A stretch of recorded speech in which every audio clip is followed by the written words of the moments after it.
contradicting anything I've said in 20 months. Why do you think that is? Because you can't do it. And if you can do it, then by all means do so. However, if there are already 2 videos on the video you want to post to, I will decline the offer. You have to find a video where there is either 1 or no videos, and then you can post it to my videos, and I will accept. If it's a reasonable type of video. Don't make some stupid video with a bunch of propaganda nonsense that doesn't make any sense. At least do a little research. Do some research, post the video, I'll post it. Don't get on it. You're an idiot, you're an asshole. Not interested. Don't bother doing that. Post me an intelligent video, you get to keep it up. You want to be famous? I'll make you famous. Now that's the bottom of page 768. Which, according to the King of 95th Street, is different than 687, which is another story altogether. Had he listened to me, never mind. Anyway, on page 769, we start off with the premise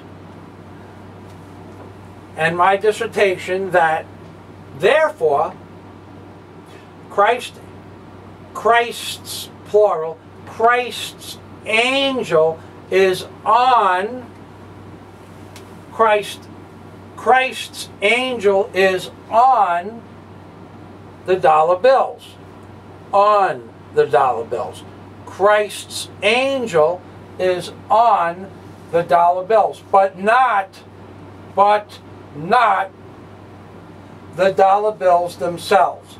But not the dollar bills themselves. Making the $1 bills and the angel that is on the dollar bills 2 distinct forms of servants, one being spiritual and one being physical. As you can see, I've given this some thought. The physical servant is the bill itself, although by definition of the word angel, with itself, this physical servant, aka the $1 bill, can certainly be considered an angel of sorts. This might have to be determined on a case-by-case basis. I say that for a reason I can't get involved with at this point, but there is a reason for that statement. The spiritual servant is something that is represented on the bill itself and could be one of several options that we have to choose from, and depending on the rest of the chapter, we will have to make that choice. However, at some point, the $1 bills will become angels.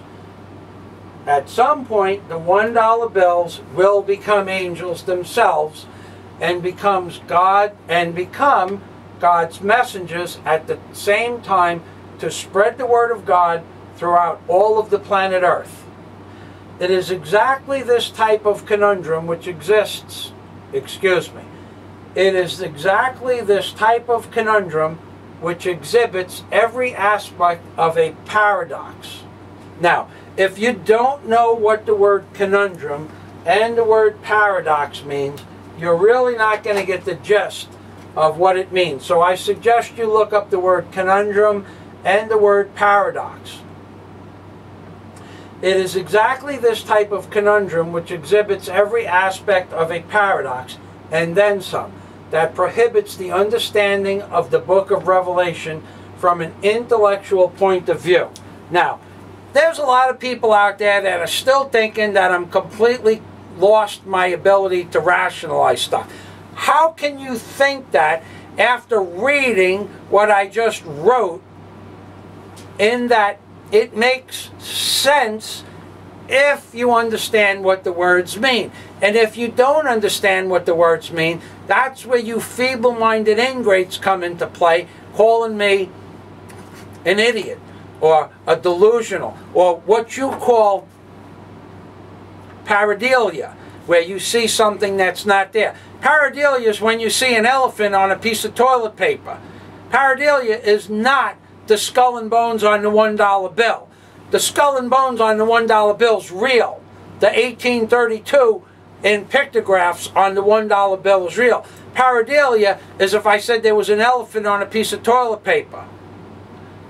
Two different things. So when I just stated to you the proper definition of a paradox and a conundrum, these are real events. If you don't understand what the words mean, then you got to go someplace else and get an education. Now moving back to the book, if you have an education, we'll go back to the next paragraph. And then Christ signifies this knowledge, which is passed on to his servants, and then to John from his angel, servant number 1 and servant number 2 combined. Therefore, this revelation will be signified or sanctified by Jesus Christ's angel, which is not an angel per se, as we know angels to be. And then towards the bottom of page 769,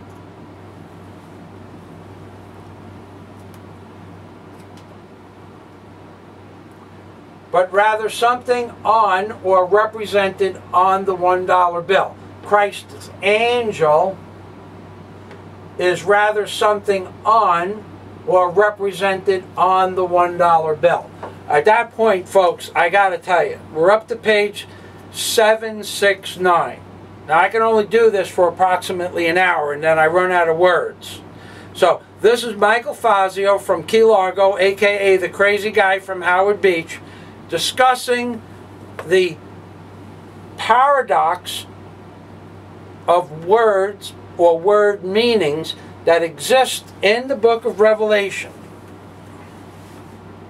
and that they could form a conundrum if you didn't or don't know what the definitions of the words angel, servants,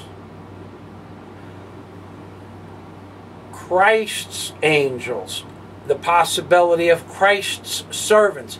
If you don't know what these possibilities are in real life because you have a pre-existing understanding of the Bible, or your intellectual ability is a little bit bigger than the average individual, if you don't know what these words mean, you can't understand anything I just said.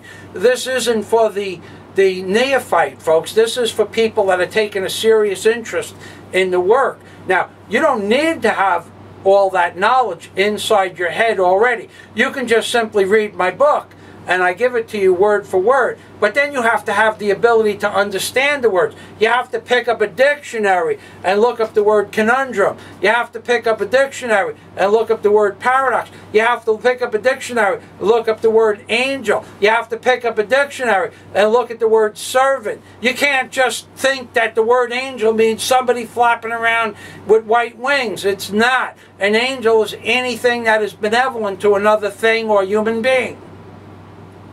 So, on today being 2/15 of 2012, and Greece is burning because the powers that be are collapsing the economies of this world. Today being 2/15, that got me upset this morning. I did a little bit more of my book. You now understand that this is Fukushima proper, because they're not telling you what the readings are, aka the IAEA. The Nuclear Regulatory Commission. This is what they're giving you, folks. This is what the Catholic Church, the Pope is giving you. The Pope knows the radiation is raining down on his disciples. Does the Pope care? Not one bit does the Pope care. Do the justice system of the United States of America, via the newspaper reporters or the politicians, care that the nuclear energy or particles are raining down and malforming the children in Pennsylvania at the tune of 32 per month? They don't care. They want you dead. Look up my videos, the Georgia Guidestones. They want 93% of this world's population dead. Fukushima is just the beginning, folks. They have 100 different ways to disperse radiation. We'll never know it's coming, and in 2 generations, 5 or 10% of the people that are alive today will be alive in 2 generations. And they'll be so stupid, they'll be happy to eat food and do anything the masters that go underground into the dumbs tell them to do. Because, ladies and gentlemen, the politicians of this world, the Catholic priests and the Pope and all the other religious people of this world, the politicians, the judges, the senators, the congressmen, and the Pope are giving it to you proper, ladies and gentlemen. Proper. Proper. Fukushima. Fukushima. Fukushima you. Fukushima. Fukushima. Fukushima me. That's right, ladies and gentlemen. Fukushima means fuck you proper in any language, ladies and gentlemen. Michael Fazio, 2/15/2012, saying God day to all of you. We're going to need it, folks.